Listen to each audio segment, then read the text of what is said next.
हरदेव जोशी राजकीय कन्या महाविद्यालय आज भारत के गौरव अंतरिक्ष यात्री शुभांशु शुक्ला के अंतर्राष्ट्रीय अंतरिक्ष स्टेशन में पहुंचने पर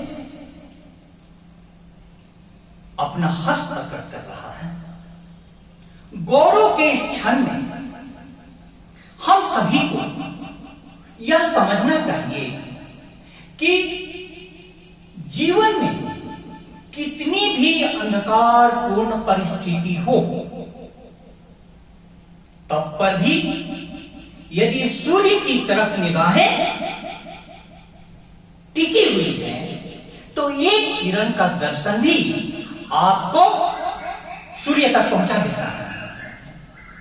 शुभांशु का अर्थ क्या है? यह दो शब्दों से बना है, शुभ और अंशु। अंशु का अर्थ होता है सूर्य की किरण। यह शुभ और सूर्य की किरण अर्थात अंशु सभी के जीवन में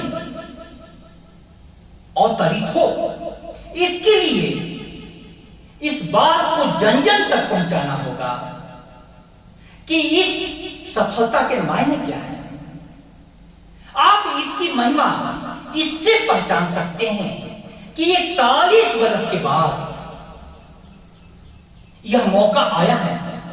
राकेश शर्मा जी 41 वर्ष पहले अंतरिक्ष में गए थे।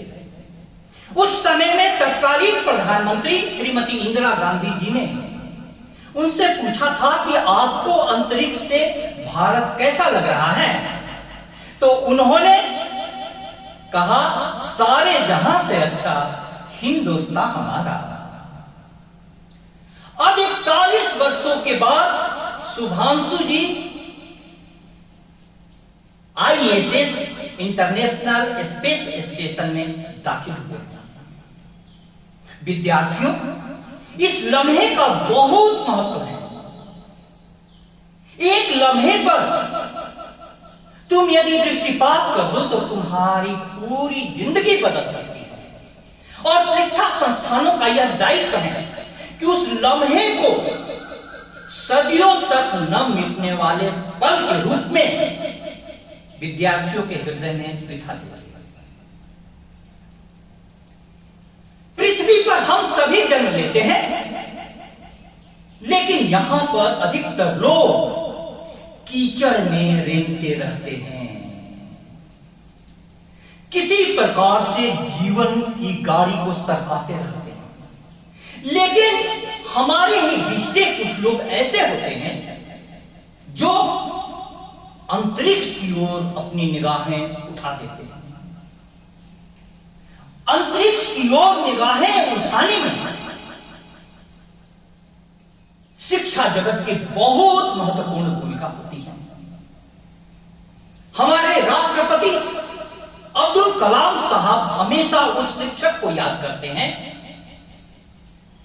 जिन्होंने क्लास में पक्षियों के बारे में पढ़ाने के बाद विद्यार्थियों को उड़ते हुए पंछियों का दर्शन कराने के लिए समुद्र किनारे ले गए। अपने शिक्षक अय्यर साहब को आदर के साथ याद करते हुए वे अपनी आत्मकथा में लिखते हैं कि उस पल मुझे भी लगा कि मैं भी आकाश में उड़ने का आनंद लूं। मैं भी क्यों नहीं उड़ सकता हूं। उस छोटे बच्चे कलाम की आंखों में शिक्षक के इस उपदेश में, उदाहरण में एक सपना जगाया जिसके कारण भारत रत्न कलाम का जन्म हुआ। शुभांशु की भी आंखों में अंतरिक्ष का सपना किसी ने जगाया होगा। उस समय किसी को भी नहीं मालूम था कि आज वही सपना इतिहास का एक स्वर्णिम पल में तब्दील हो जाएगा। हम सभी को यह मालूम ही नहीं है कि हम में कितनी शक्तियां छुपी हुई हैं।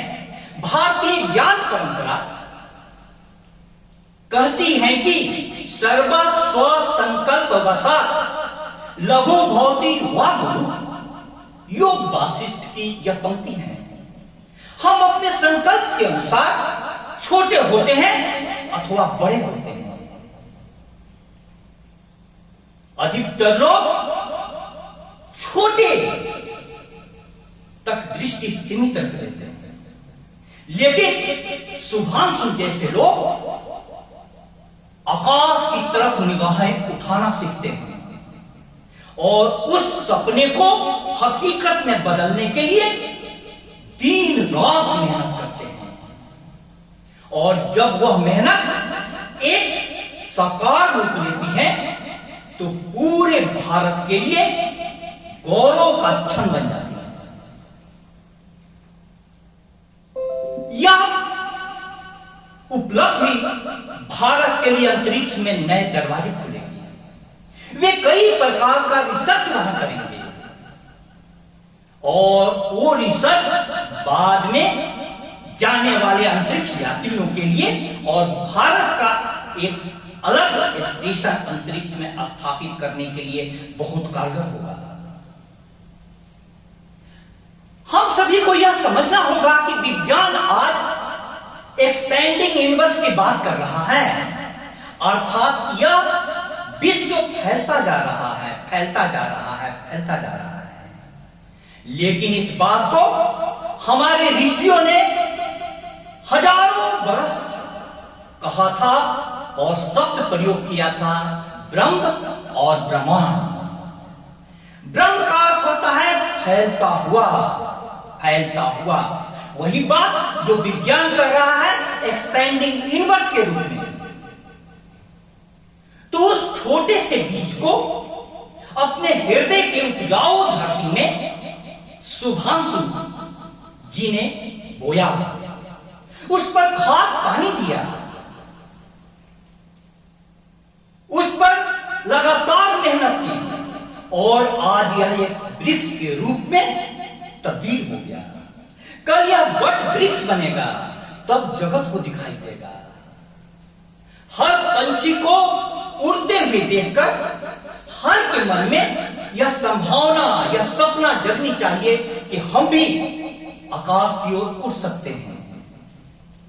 लेकिन जरूरी यह है कि आपको अपने परों की शक्ति का एहसास हो।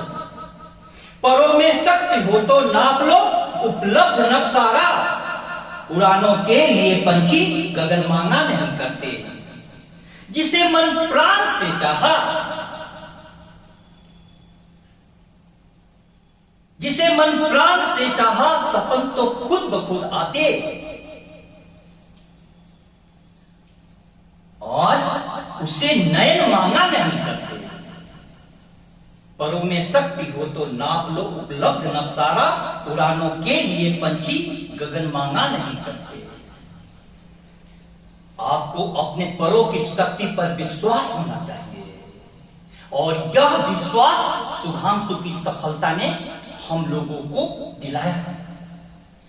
अब इसमें समझने योग्य बात यह है कि व्यक्ति के व्यक्तित्व में कई तल हमारी भारतीय ज्ञान परंपरा ने बताया है। हम जिस तल पर जीते हैं वह महज चेतन तल है, लेकिन उस चेतन तल के नीचे एक अचेतन तल भी छुपा है, जिसे पश्चिम के फ्रायड ने अनुमान किया था, अनुमान था उनका। लेकिन भारतीय ऋषियों ने अचेतन के भी नीचे समष्टि अचेतन का अनुभव किया था और समष्टि अचेतन के भी नीचे ब्रह्मांडीय अचेतन की गहराइयों तक वे गए थे।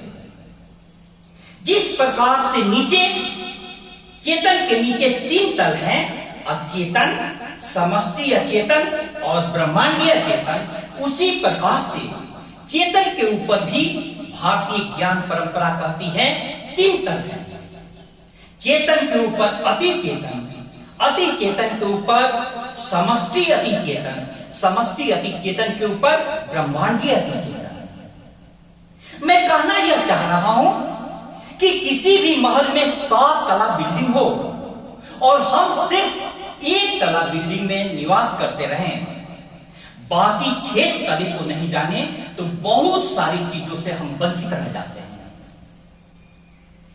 कीचड़ में ही कमल का जन्म होता है, लेकिन बहुत कम लोग कीचड़ से ऊपर कमल की तरह खिल पाते हैं। लेकिन जब तक आपके हृदय में उस कीचड़ में से बाहर निकलने की, ऊंचा उठने की तमन्ना नहीं होगी, तब तक आप नहीं उठ सकते। प्रिय विद्यार्थियों, शुभांशु की सफलता को एक छोटी सी कहानी के माध्यम से आपको समझाने का प्रयत्न करूंगा। आज देखो, सारा विश्व में अधिकतर जो घटनाएं हो रही हैं, आतंक, व्यभिचार और भ्रष्टाचार चारों तरफ व्याप्त हैं। लेकिन उसी बीच में से एक आत्मा बहुत बड़े सपने देखती है। अंतरिक्ष में जाने का ही नहीं, आने वाली पीढ़ियों को बसाने का भी। ऐसे में उस व्यक्तित्व को दिलो दिमाग में बिठा करके हम सभी को अपने जीवन में उजाला लाना है। शुभ सूर्य की किरणों को अपने अंदर में प्रवेश करने देना है। आज की पीढ़ी के लिए यह शुभांशु की सफलता सदियों तक प्रेरणा का काम करती रहेगी। हमारे संविधान की मौलिक कर्तव्यों में से एक कर्तव्य है वैज्ञानिक चेतना का विकास। आज चारों तरफ अंधविश्वास का बोलबाला दिखाई देता है। वैज्ञानिक चेतना का कैसे विकास होगा? आप थोड़ा देखें, अभी ईरान इजराइल के युद्ध में अमेरिका द्वारा बमबारी की गई। कितनी संहारक बम वर्षक मिसाइलों का प्रयोग किया गया। इसी प्रकार से रूस यूक्रेन युद्ध में वर्षों से चल रहा है। कितने संहारक मिसाइलों का, बमों का इस्तेमाल किया जा रहा है। यह किसकी देन है? यह वैज्ञानिकों की देन है। आज इस समय चिंतन का विषय यह है कि वैज्ञानिकों से विध्वंस के अस्त्र शस्त्र ही क्यों ज्यादा बनवाए जाते हैं, जबकि वैज्ञानिक आविष्कारों का उपयोग पूरे जगत के कल्याण के लिए किया जा सकता है। उसके मूल कारण पर भी जाना होगा। विज्ञान ने हमें शक्ति ऐसी दी कि हम जल के अंदर भी जा सकते हैं और आकाश के ऊपर भी कदम बढ़ा रहे हैं। उस वैज्ञानिक चेतना को अपने जीवन में हमें समाविष्ट करना होगा। वह वैज्ञानिक चेतना का मतलब क्या है? प्रश्न प्रश्न प्रश्न। विज्ञान संदेह से उत्पन्न होता है। प्रश्न करो, उसके बाद खोज करो, और खोज में जो भी मिले उसका बार बार प्रयोग करो, और प्रयोग का जो भी निष्कर्ष मिले, अगले जब तक कोई नया प्रयोग नहीं आ जाए तब तक के लिए ही उसको मानो। अतः यह अवसर सारे विद्यार्थियों के बीच एक नवीन संदेश ले जाने का है कि एक कविता की प्यारी लाइन है, सितारों से आगे जहां और भी हैं, अभी इसके के इम्तिहान और भी हैं। अभी जहां तक पहुंचे हैं हम जगत को उसी हद तक जानते हैं, लेकिन यह जगत वहीं रुक नहीं जाता, उसके आगे भी जगत जाता है। शुभांशु की सफलता ने जो मुकाम पाया है वह एक पड़ाव है। मैं कहना चाहता हूं कि उसके आगे जहां और भी है, उस जहां में भी प्रवेश पाने के लिए शुभांशु की तरह कड़ी मेहनत और कड़ी तपस्या से हम सभी को गुजरना होगा। अंतरिक्ष यात्री बनने के लिए कई प्रकार के अनुभव चाहिए। उसके बाद तन की परीक्षा होती है, क्योंकि बाहर में गुरुत्वाकर्षण का दबाव इतना होता है कि सामान्य रूप से तन सह नहीं पाता है। उसके बाद मन की परीक्षा होती है। मन सारे विषयों से हटकर एकाग्र हो जाए, क्योंकि आप अंतरिक्ष में अकेले हो जाते हैं। अकेला आपका एकांत बन जाए। और उसके बाद आत्मा की परीक्षा होती है। यह आत्मा परमात्मा के गुणों को लेकर के यहां आई है। उस परमात्मा के प्रति पूर्ण समर्पण, पूर्ण श्रद्धा, ताकि आप अज्ञात में छलांग लगा सकें। ये तीनों हो, तन, मन और आत्मा, तो कोई शुभांशु बन पाता है। महाविद्यालय की तरफ से शुभांशु की इस सफलता पर हम सभी गौरवान्वित हैं और पूरे भारत को अपनी तरफ से शुभकामना देते हुए इस रास्ते पर आगे बढ़ने की शक्ति देने के लिए परमात्मा से प्रार्थना करते हैं। शुभांशु का मिशन सफल हो और आगे वे ऊंचाइयों पर हम सभी को ले जा सकें। बहुत बहुत धन्यवाद।